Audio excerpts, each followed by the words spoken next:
Hello everyone, इस video में हम कंटिन्यू करेंगे मैन्युफैक्चरिंग प्रॉब्लम। लास्ट वीडियो में हमने कुछ क्वेश्चंस किए थे और 3 क्वेश्चंस बाकी बचे हुए मैन्युफैक्चरिंग के, वो हम इस वीडियो में कवर करेंगे। सो स्टार्ट करते हैं क्वेश्चन नंबर 16 से। A manufacturer produces two product A and B. Both products are processed on 2 different machines. The availability capacity of first machine is 12 hours and the second is 9 hours. ठीक है, machine की availability given है। तो हमारे पास 2 type के product है, A है और B है। Now each product A requires 3 hours on both machine. तो देखो हमारे पास मशीन से वो लिख लेते हैं, मशीन A एंड मशीन, ठीक है। A जो है प्रोडक्ट 3 hours, यहाँ इसको भी 3 hours चाहिए, इसको भी सेकेंड मशीन पे भी 3 hours, and product B requires 2 hours on machine first and 1 hour on machine second. और अवेलेबिलिटी गिवन है किसके, मशीन की। मशीन 1 आप ज़्यादा से ज़्यादा 12 घंटे यूज़ कर सकते हो और मशीन B को 9 hour यूज़ कर सकते हैं। And then each unit of produced product A sold at ₹7 profit. अच्छा, जो प्रॉफिट दे रखा है A का दे रखा है ₹7 के प्रॉफिट पे एंड B को गिवन है ₹4 का प्रॉफिट पे। तो प्रॉफिट से ये तो आइडिया लग गया कि एक्स और वाई क्या होने वाला है। तो टाइप ऑफ प्रोडक्ट ए और product B will be X and Y. चलो, तो सबसे पहले आप जेड निकालते हैं। तो हमें प्रॉफिट को क्या करना होता है, मैक्सिमम करना होता है। मैक्सिमम जेड, और जेड की वैल्यू क्या गिवन है, 7x + 4y। ऐसे समझ सकते हो, एक पे अगर 7 का प्रॉफिट है, ठीक है, तो x पे कितने का प्रॉफिट होगा, 7x का। एक पे अगर y का 4 का प्रॉफिट है तो टोटल पे कितने का हो जाएगा, 4y का प्रॉफिट हो जाएगा, ठीक है। Subject to the constants. Equations कैसे बनेंगे, 3x + 2y और यहाँ पे 12। अभी बताते हैं कौन सा साइन लगेगा, 3x + y और यहाँ गया 9। देखो ज़्यादा से ज़्यादा मेरे पास 12 घंटे मशीन यूज़ करने के लिए, तो मैं अपना काम या तो 12 घंटे या उससे कम में कर लूँगी। तो ये जो टोटल टाइम है, it should be less than equal to 12 and this is less than equal to 9, ठीक है। एंड x ग्रेटर देन 0 और y ग्रेटर देन 0। तो ये हमारी इक्वेशन बन गई। Now let's draw this on the number line. चलो सबसे पहले फर्स्ट लाइन ड्रॉ करते हैं, x एंड y। सबसे पहले 3 x 0 लेंगे तो y की वैल्यू कितनी आ रही है, 6। तो ये आ गया हमारे पास 0,6। y 0 तो x की वैल्यू कितनी आ रही है, 4। तो this is 4,0। Now join the points और नेमिंग कर देते हैं। इसके नेमिंग क्या है, 3x + 2y = 12। उसके बाद नेक्स्ट को लोकेट कर दें, x 0 तो y की वैल्यू 9, तो ये लेट्स 0,9 और y 0 तो x की वैल्यू 3, दिस इज 3,0। ज्वाइन कर देते हैं इन पॉइंट्स को। चल अब ओरिजिन टेस्ट करते हैं 0 0 पे। तो सबसे पहले इक्वेशन है 3x + 2y = 12 और 3x + y is less than equal to 9। तो 0 less than 12 which is true.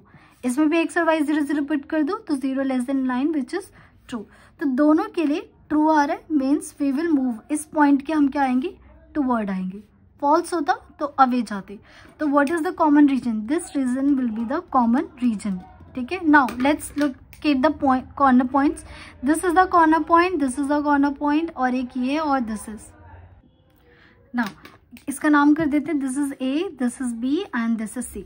ए और सी तो पता है बट बी हमें नहीं पता, तो बी के लिए इन दोनों इक्वेशंस को क्या करेंगे, सॉल्व करेंगे। तो देखो 3x + 2y = 12। देखो यहाँ पे ऑलरेडी 3 सेम है x का, तो इसे में हमें मल्टीप्लाई करने की भी जरूरत नहीं है।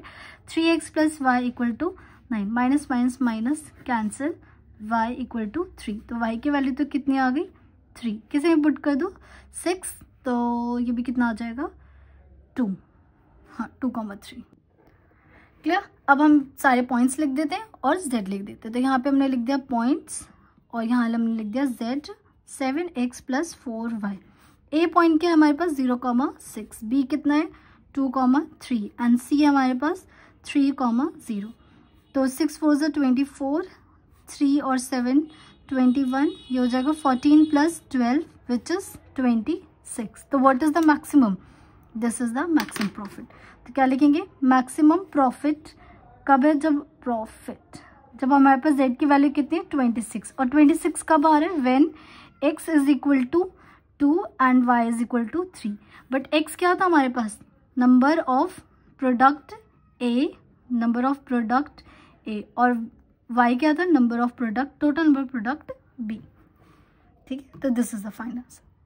नेक्स्ट क्वेश्चन करते हैं, बहुत अच्छा क्वेश्चन है, क्वेश्चन नंबर 19 रीड करते हैं। A carpenter has 90, 80 and 50 running feet respectively of teak wood, plywood and rosewood which is use to produce product A and B. तो दो टाइप के प्रोडक्ट बन रहे हैं, एक तो प्रोडक्ट ए और एक हमारे पास बन रहा है प्रोडक्ट बी, और तीन चीज़ों से मिलके बन रहा है। एक तो हमारा टीक से मिलके बन रहा है, ठीक है, फिर बन रहा है प्लाईवुड और दूसरा रोजवुड। ठीक, now each unit of product A requires 2, 1, 1 running feet, तो मतलब ये 2 चाहिए, इसका 1 चाहिए, इसका भी 1 चाहिए, and B requires 1, 2, 1 running feet of teak, plywood, rosewood, अच्छा मैं कुछ एक मिस कर गई शायद, हाँ अच्छा, teak wood, plywood and rosewood, clear. If product A sold for ₹48 per unit, तो यहाँ पे सेलिंग प्राइस दे रखी है, कितना दे रखा है, ₹48, और बी को कितना दे रखा है, ₹40 पर यूनिट मतलब एक यूनिट की वैल्यू 48, एक की value 40। How many product A and B should be produced and sold by the carpenter in order to obtain the maximum revenue? देखो अब ये बेच रहा है सामान, तो इसके पास पैसे आने वाले, तो हम हमेशा चाहेंगे कि हमारा जो रेवेन्यू हो वो क्या हो, मैक्सिमम हो।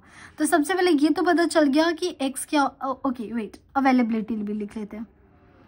हमारे पास टोटल टी कितना अवेलेबल है, 90 फीट अवेलेबल है, ठीक है, 90 फीट, ठीक है, एंड प्लाईवुड कितना है, 80 फीट, एंड रोजवुड भी कितना है हमारे पास, 50 फीट, और ये जो इन्होंने 211 दे रखा है वो भी इन्होंने फीट में दे रखा है, यूनिट में, ठीक है। चलो अब इसको सॉल्व करते हैं। तो ये पता चल गया ए और बी हमारे क्या होने वाले, एक्स होने वाले, तो ए एक्स क्या हो गया, total number of product A and Y क्या हो जाएगा, total number of product B. तो सबसे पहले हम जो रेवेन्यू है उसको क्या करना चाहेंगे, मैक्सिमम करना चाहेंगे। इसको z से रिप्रेजेंट करते हैं, क्या लिखेंगे, z किससे बनेगा, 40। अगर एक को 48 में बेच रहा है तो x को कितने में बेचेगा, 48x। एक को 40 में बेच रहा है तो y को 40y, subject to the constant. Equations कैसे बनेगी, इन दोनों को मिला के 2x + y, और यहाँ पे देखो 90। अभी हम देखेंगे साइन कौन सा लगेगा। सिमिलरली x + 2y, और यहाँ पे हो गया 80, x + y यहाँ हो गया हमारे पास 50। अब एक बात बताओ, आपके पास कोई एक लकड़ी है इतने साइज़ की, ठीक है, अब आप इसको यूज़ कर रहे हो, थोड़ा कभी इतना, तो जब आप इसे यूज़ कर रहे हो तो क्या कभी भी इसकी लेंथ से ज़्यादा यूज़ कर पाओगे, नहीं, हम हमेशा उसके लेंथ से क्या होते हैं, कम या फिर इक्वल यूज़ कर पाएंगे। तो इसीलिए ये जो आप बनाओगे तो या तो आप 90 का यूज़ करोगे या 90 से कम का यूज़ करोगे। In a same way 80 and 50, x greater than 0 and y greater than 0, clear. अब देखो यहाँ पे ना अभी तक हमारे पास 2 इक्वेशंस बन रही थी, तो 2 इक्वेशन को रफली ड्रॉ करना वाज वेरी इजी, पर यहाँ पे अब हमारे 3 इक्वेशंस बन गई। 3 इक्वेशन में तीसरी लाइन कब करती है, कहाँ करती है ना, वो रफली गलत हो जाता है कई बार, तो मैं इसलिए इस डायग्राम को ग्राफ पे रिप्रेजेंट करूँगी। लेट्स लोकेट, सबसे पहले 2x + y 90। अब अगर मैं यहाँ पे x की वैल्यू 0 रखूँ तो y की वैल्यू क्या आ रही है, 90 आ रही है, तो y की वैल्यू 90, ये रहा पॉइंट, इसका नाम लिख देते 0,90। y 0 तो x की वैल्यू 45, तो अगर ये रहा 40 तो ये हो गया हमारे पास 45,0। इसको ज्वाइन कर देते हैं, ये मैंने ज्वाइन कर दिया और इसकी नेमिंग भी कर दी है, ठीक है। नेक्स्ट है x + 2y 80। अगर x 0 तो y की वैल्यू कितनी आ रही है, 40, तो ये रहा पॉइंट, तो दिस इज 0,40। नाउ y 0 तो ये पूरा 0 बन जाएगा, तो x की वैल्यू 80, तो दिस पॉइंट इज 80,0। इन दोनों पॉइंट्स को भी ज्वाइन करते हैं, तो ये दिस कॉमा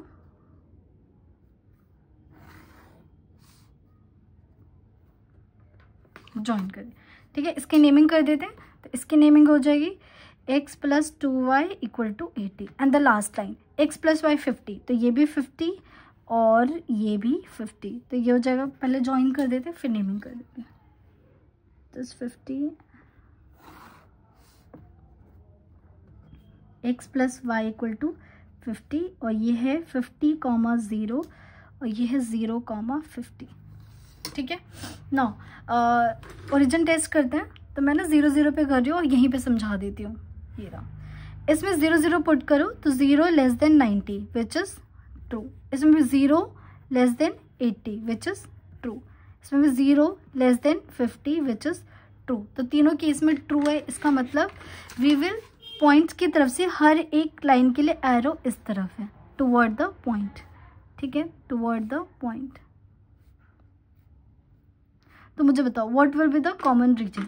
अगर कॉमन रीजन देखोगे तो ये आपका कॉमन रीजन हो जाएगा। I should use other colour.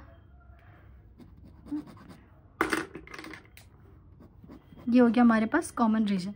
तो ये जो कॉमन रीजन है कौन कौन से पॉइंट है, एक तो ये है, एक ये वाला पॉइंट है और एक ये वाला पॉइंट एंड एक हमारे पास ये पॉइंट है। तो this is A, this is B, this is C और ये रहा डी। तो जहाँ पे ए और डी तो आपको पता है, ये वाला पॉइंट क्या है, तो 45,0, but we don't know B and C. But अगर बी को ध्यान से देखो तो बी कौन कौन सी लाइन से कट हो रहा है। बी एक तो ये वाली line which is x + y 50 और एक x + 2y 80। इसलिए कहते हैं नेमिंग बहुत इंपॉर्टेंट। दोबारा देखो, बी जो है एक तो ये x + y 80 से और एक बन रहा है आपका x + y 50 से बन रहा है। तो पहले बी इक्वेशन निकाल लेते हैं। मैंने लाइन्स लिख दिया। तो ये हो जाएगा x + 2y 80 minus minus minus cancel -y -30। तो y की वैल्यू कितनी आ गई, 30। तो ये y की वैल्यू, हाँ तो देखो 30 और 30 मैच भी कर रहा है। ठीक है, तो यहाँ लिख देती हूँ और y की वैल्यू 30। अगर देखो x + y में y की 30 पुट करोगे तो x की वैल्यू कितनी आ गई, 20। तो b पॉइंट तो निकल गया। Now let's check for c। c के लिए एक तो ये वाली लाइन जा रही है x + y 50 और एक जा रही है 2x + y 50। तो फॉर c कौन कौन सी लाइन कट हो रही है, एक तो x + y 50 और एक 2x + y 90। ठीक है, सॉल्व कर देते, minus minus minus cancel -x -40। तो x की वैल्यू 40, इसमें पुट कर दो तो y की वैल्यू 10। तो 40,10 चेक भी कर लेते हैं। तो देखो हाँ ये 40 और यहाँ से 10। ठीक है, तो ये आ गया 40,10। ठीक है, बस अब इसको हम यहाँ पे पॉइंट्स को लिख देते हैं, पॉइंट्स एंड z क्या था हमारे पास, z है 48x + 40y। a जो पॉइंट था ये है हमारे पास 0,40, b जो पॉइंट है वो 20,30, c जो है 40,10 and d last which is 45,0। बस अब z की इन वैल्यूज निकालते हैं। अब इन्हें सॉल्व करोगे तो ये आएगा आपके पास 1920, ये आएगा 2160, ये आएगा 2320 एंड लास्ट 2160। सो हमसे क्या पूछा हुआ था, मैक्सिमम रेवेन्यू विच इज 2320। तो मैक्सिमम रेवेन्यू कब आएगा, 2320। कब, जब आप x की वैल्यू 40 करोगे और y की वैल्यू 10। ठीक है, चलो मूव करते हैं next last question of the manufacturing problem. Now this is question number 17। देखो इसमें ऑलरेडी आपको टेबल गिवन है। A cottage industry manufactures pedestal lamps and wooden shades. Both products requires machine time as well as craftsman time in making. The number of hours for producing 1 unit of each and corresponding profit is given below. ठीक है, देखो अगर pedestal lamp बनाना है तो उसके लिए machine time चाहिए 1.5 घंटा और क्राफ्टमैन चाहिए 3 आवर्स। प्रॉफिट गिवन है। वुडन शेड बनाना है तो 3 आवर्स मशीन टाइम चाहिए, क्राफ्टमैन 1 और प्रॉफिट 20। अब मान लो ये टेबल आ गया तो कैसे पता चलेगा x और y क्या लेंगे। तो अब मैंने आपको शुरू से समझाया जिसका भी प्रॉफिट गिवन होगा या कॉस्ट गिवन होगा वो x होगा। मुझे बताओ प्रॉफिट किसका गिवन है, पेडेस्टल लैम्प का। इसका मतलब पेडेस्टल लैम्प क्या हो जाएगा, x। तो इसको हम x लेंगे, इसको हम क्या लेंगे, y। तो total number of pedestal lamp क्या हो जाएगा हमारे पास, x and total number of wooden shade it will be equal to y. Profit. Now the factory has availability of not more than 42 hours of machine time. Machine को आप 42 घंटे से ज़्यादा यूज़ नहीं कर सकते, मतलब 42 घंटा या उससे कम यूज़ करोगे। तो क्या ये less than equal to 42 given है, ठीक है। अगर मैं यहाँ पे अवेलेबिलिटी ऐड कर दूँ तो मशीन, यहाँ लिख देती हूँ, अगर मैं अवेलेबिलिटी ऐड कर दूँ तो मशीन का कितना है 42 और क्राफ्ट्समैन के लिए 24 आवर्स है। ओके, तो ये क्वेश्चन कैसे बन जाएगी, ये एक्स है ये वाई है, तो सबसे पहले हम प्रॉफिट देखेंगे, प्रॉफिट जेड, और वो हम क्या करना चाहेंगे, मैक्सिमाइज करना चाहिए। तो प्रॉफिट कैसे बनते हैं 30x plus 20y, 30x plus 20y subject to the constants. अभी क्वेश्चंस जब बनाओगे तो कैसे बनाओगे, ये देखो x एंड y है तो 1.5x प्लस 3y। अब मशीन को आप कितनी देर यूज कर सकते हो, ज़्यादा से ज़्यादा 42 hours. Similarly 3x plus y and less than 24, x should be greater than 0 and y should be greater than 0। देखो यहाँ पे ना ये 1.5 है तो फ्रैक्शन में अच्छा नहीं लगता, डेसिमल में भी। तो एक काम करो, कैन आई टेक 10 कॉमन, 10 ये हो जाएगा 15/10 plus x 3y and less than 42। जब आप इसको सॉल्व करोगे 10 एलसीएम ले लो तो ये हो जाएगा 15x प्लस 30y और ये हो जाएगा 420।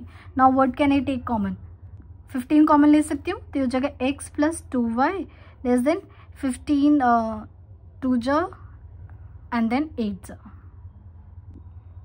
ठीक है। तो ये इक्वेशन बन गई। एक तो आपके पास इक्वेशन है, क्योंकि देखो इसे लोकेट करना ज़्यादा बेटर है एज कम्पेयर टू पॉइंट, और एक ही अब इसे लोकेट करते हैं। चल, अगर x 0 लोगे तो y की वैल्यू कितनी आ रही है 24, तो 0,24, y 0 तो x की वैल्यू कितनी आ रही है 8,0। Join the points. तो इक्वेशन क्या बन गई, किसे सॉल्व किया मैंने, 3x प्लस वाई वाले को किया, ठीक है। 3x plus Y 24। ना इसे x 0 तो y की वैल्यू कितनी आ रही है 14, ये रहा 0,14, और अगर y 0 लोगे तो x की वैल्यू 28, तो 28,0। तो जॉइन द पॉइंट्स, ये हो गया हमारे पास। तो इसकी इक्वेशन क्या है, this is x plus 2y equal to 28। अब अगर ओरिजिन टेस्ट करेंगे, ओरिजिन टेस्ट एट 0,0, एक तो 3x plus Y less than 24 के लिए और एक x plus 2y less than 28 के लिए। तो 0 less than 24 which is true, 0 less than 28 which is again true. तो ट्रू के लिए we move toward the testing point. तो ये आपका क्या आ गया, this is the shaded region, ठीक है। तो कौन से हमारे कॉर्नर पॉइंट्स आ गए, तो कॉर्नर पॉइंट एक तो ये आ गया, एक ये आ गया और ये, तो this is A, this is B and this is C. अब हमें सॉल्व करना है इन दोनों इक्वेशंस को, तो 3 से मल्टीप्लाई कर देते हैं इसे, तो ये हो जाएगा यहाँ पे सॉल्व कर 3x प्लस वाई 24, इसको 3 से करते हैं, 3x प्लस 6y एंड 3 8 जो 24 और 6 to 84, minus minus minus cancel, तो ये हो गया माइनस 5y और 0 और यहाँ पे 60 माइनस, तो y की वैल्यू कितनी आ गई 12, y की वैल्यू 12 है। किसी भी इक्वेशन में यहाँ 12 करोगे 12 आ जाएगा, तो विच इज 4, हाँ तो ये आ गया 4। अब सारे पॉइंट्स लिख देते हैं और z लिख देते हैं, points and z which is, z क्या था हमारे पास 30x प्लस 20y, तो a which is 0,14, b 4,12 and C 8,0। तो 0,14 पे वैल्यू निकालते हैं। जब 0,14 पे निकालोगे और 0 0 हमेशा ओरिजिन तो होता ही है, बट ये हमेशा 0 होता है, ठीक है। 0,14 पे वैल्यू आएगी आपकी 280, 8,0 पे आएगी वैल्यू आपकी 240 और 412 पे आएगी 360। So what is the maximum value, this is the maximum, ठीक है। तो मैक्सिमम प्रॉफिट आ गया हमारे पास 360, कब, जब x की वैल्यू क्या हो 4 और y की वैल्यू 12। सो यहाँ पे हमने सारे मैन्युफैक्चरिंग के क्वेश्चंस कर लिए। So thank you everyone.